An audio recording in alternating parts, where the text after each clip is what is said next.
Yo guys, Vision here, back with some more Call of Duty Black Ops 7 content. In today's video, I wanted to share some more ranked gameplay on the channel for multiplayer, continuing that series as we show you guys some continued progress to push towards our ultimate goal in getting back to that iridescent level, sharing tips and tricks along the way, class builds, my advice based on my own experiences along the way to help new and existing players from a non-professional point of view, which may be more relatable for you guys out there. So stay tuned on that note and let's get right into it.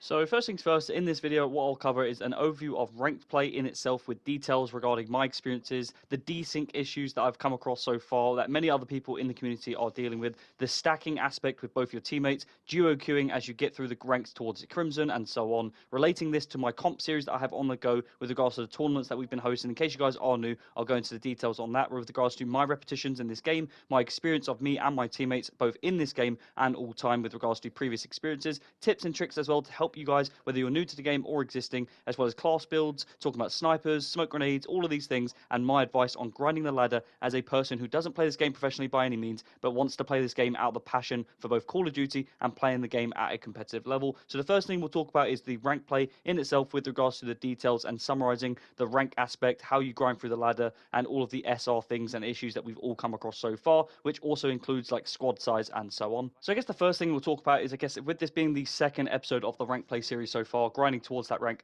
I'm currently at Crimson 2 at the point of recording this video, which is quite a few weeks in advance from the point that you're seeing this. So hopefully by the time you guys see this, I'll actually be iridescent. That's the goal, of course, and hopefully that is the point we're going to get to. However, I will add that there's going to be some negative sort of feedback that I'm going to share, because we have to be open and honest in these episodes, and I'm not going to just overglaze the game. I do think Black Ops 7 has been incredible so far in my own opinion, but there are issues and I do want to address them. That's a part of the content for this series, because I'm quite upset, I must say, or just disappointed with the way that ranked has felt so far, and I know I'm not the only one who's been experiencing these issues, so we'll get into the more details in a second. But as for the rank, like I said, we are currently at Crimson 2, which is about 8,500 SR, and then we are working our way towards 10,000 SR. So in case you guys weren't aware, you need to get to 10k SR to get to Iridescent, and there are no divisions for Iridescent. You're literally just Eerie, and if you are Eerie, then to get to top 250, you just have to be in the highest top 150 players in the world with regards to your SR rank, which I can't actually remember at the time of recording this, but I think it's around 11.5 to 12k to be the minimum, which even if I could prove I was good enough, which I don't even think at this point in time I am by any means, that's not what I'm saying. Like, fair play and respect to anyone that's got there legit. There are so many cheaters, which we will get into as well in a second, but even to get there, you have to spend a ridiculous amount of time on this game playing rank play.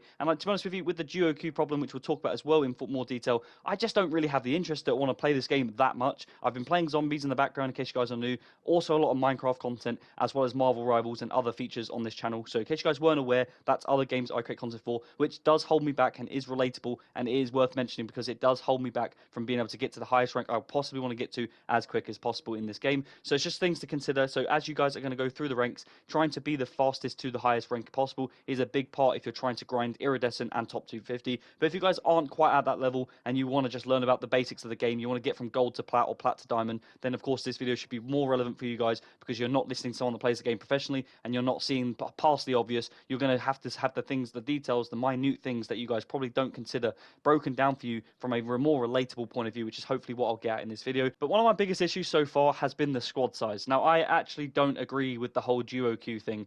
If it worked for cheating purposes, i.e. if you had duo queues because it's going to prevent you coming across more cheaters, then I would be all for it. However, on console, and I know I'm not the only one just saying this, I know I've got friends who are all feeling the same way, and I've seen my vast reviews online with regards to Twitter or Reddit, whatever it may be.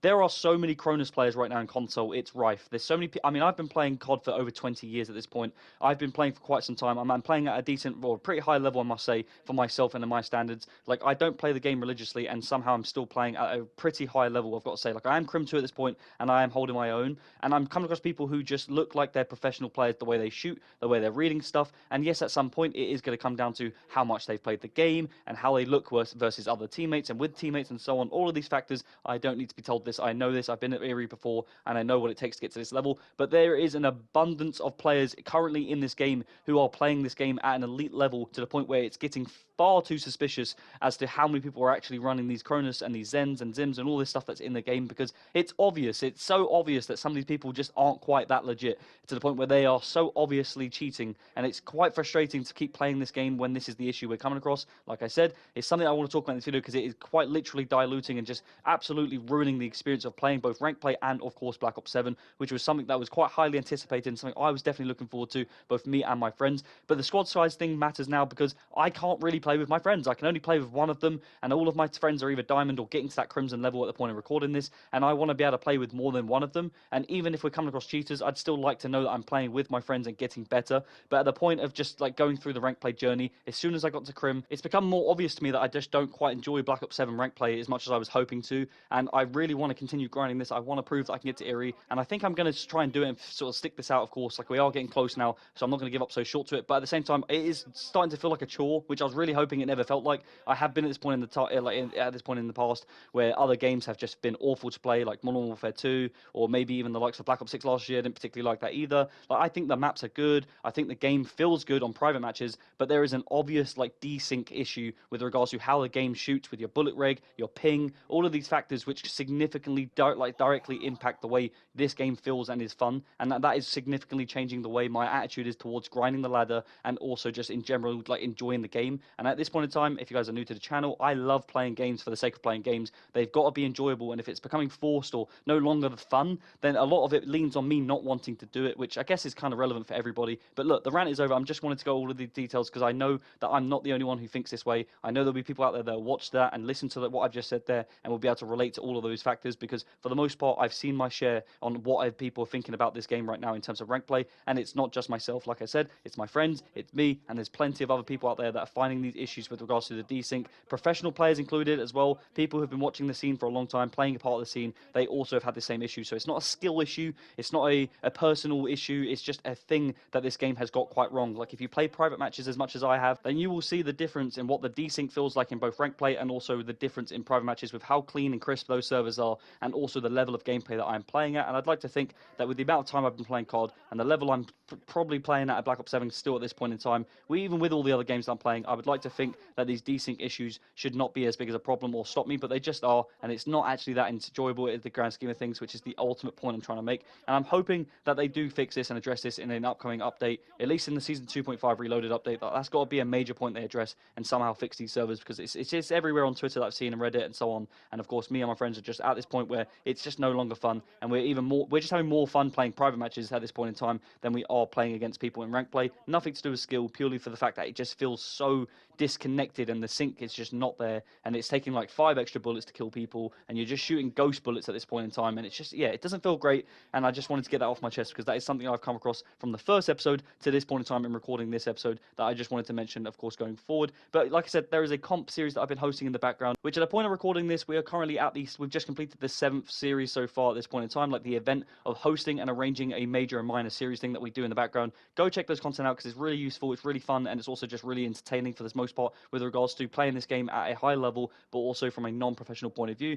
A series that I've really enjoyed playing and taking part in and learning from, more importantly, going into rank play, that's helped me be more prepared and benefit from massively, both for me and my friends' sake. It's something that's definitely helped me sort of develop as a player in this game with high repetitions and lots of experience for both me and my friends over the years of playing like whether it was UMG or CMGs now or game battles back in the day, whatever it may be. All of that has now led to us playing private matches with a group of friends that play this game at a pretty high level. I'd say for the most part, everyone we play with is about a diamond level or crim and above. So for the most part, I'm pretty lucky to have this many people that have been playing COD for as long as they have and also are as good as they are, which is always a really good plus side to have. It's good competition, it's good experience, and it's also good repetitions to help practice and work on trying to get back to that iridescent level. I'd say from day one to now, I would say I've definitely got better, but the game has just become quite stale with regards to all of the issues I've just addressed with cheating and with the servers, with the desync. The map's just feeling different with regards to adding in only having one teammate, having things like adapting in your role based on having a sniper on the map or a smoke grenade being added into the mix. All of these things that you don't typically have in CMG or whatever, that you now have to sort of understand and recognize and how to adapt to going forward in rank play. These are all factors that you will need to consider, as well as both I have had to come across and adapt to with myself and my friends.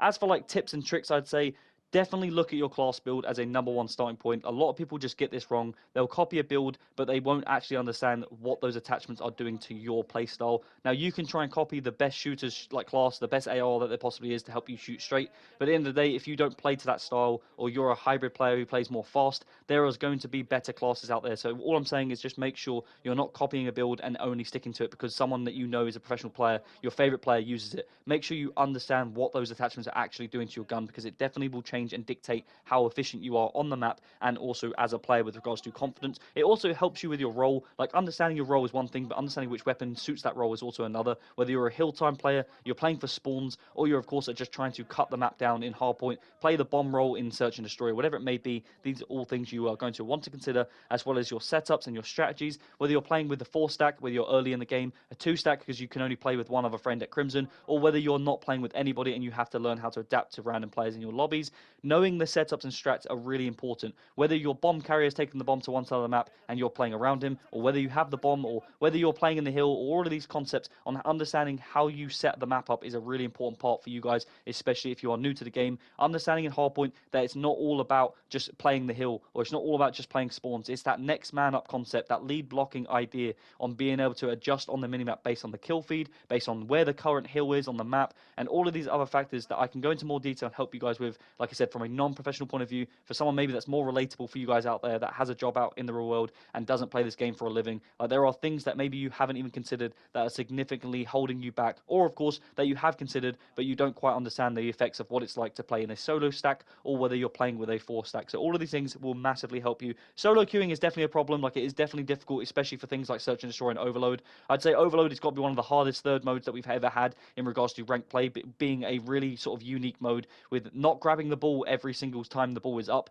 and you'll have people just constantly just running away with the ball, die, losing a bad spot, whatever, and then you'll have people that don't understand how to slay out properly and then bring the ball up in possession with the time that you've got when you get like a 3 dead in the kill feed or a 4 dead. All of these things are relevant factors that people are definitely struggling with solo queuing, and I'd say that this is definitely something you just need to manage and understand. Trying to play around your teammates is a real skill that you'll learn in time. If you're at a high level, you'll start to realize that there's certain areas you need to carry more so in, and these are all things that you're just going to have to unfortunately and deal with. That's just all I can say from my own experience with solo queuing, but also from my own experience so far in ranked play in Black Ops 7. So all of those are just my tips and tricks with regards to class builds, setups, roles, solo queuing, stacking. All of these things should hopefully in some way or another, I really do hope it helps you guys out. Apologies, I did go on a bit of a rant with this one with regards to the way or the state of current ranked play. Like, in my opinion, there is definitely a problem.